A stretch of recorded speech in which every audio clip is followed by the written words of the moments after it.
Lather, rinse, repeat. The instruction, frequently found on shampoo bottles, has become a meme for the problem of getting stuck in a self-repeating cycle.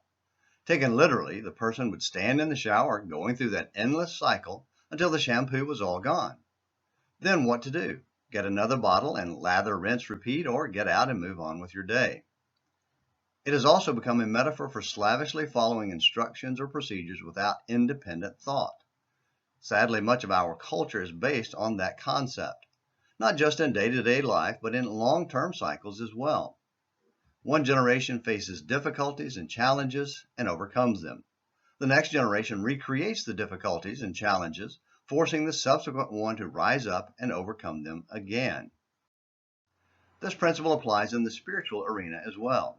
For example, when Eli was judging Israel as the high priest, he was a good man.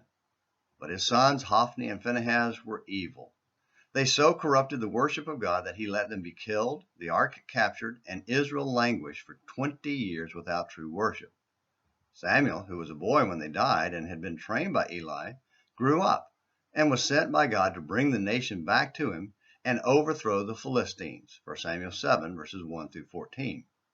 During his time as judge of Israel, he did a great job and was honored for his service to God and the nation, 1 Samuel 7, verse 15.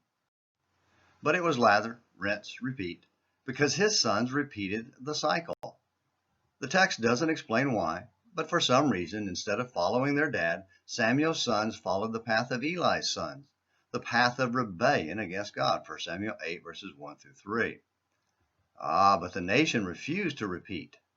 Remembering the disaster of Hophni and Pinehas that led to their defeat and the capture of the ark, the people were not going down that path again, so they rose up and demanded a change, a correction in advance, if you will. They rejected Samuel's sons and demanded a king, 1 Samuel 8, verses 4 and 5. We'll talk about the people's mistake later, but today some thoughts on Samuel, who clearly failed to break the cycle because he lost his sons. Why?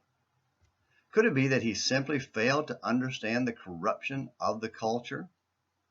As a child of the 60s, born in 1960, it is clear to me that my parents' generation failed to understand the corruption infecting the 50s and 60s, and much of my generation went the path of Samuel's sons. But rather than judge them harshly, recognize that we too can make the same mistake.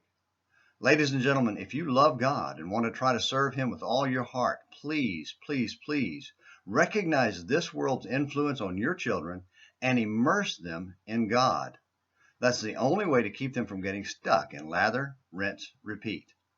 Let's break the cycle with our children. Well, thanks for watching Morning Minutes in the Bible. Until tomorrow, this is James McClenny hoping you have a great day.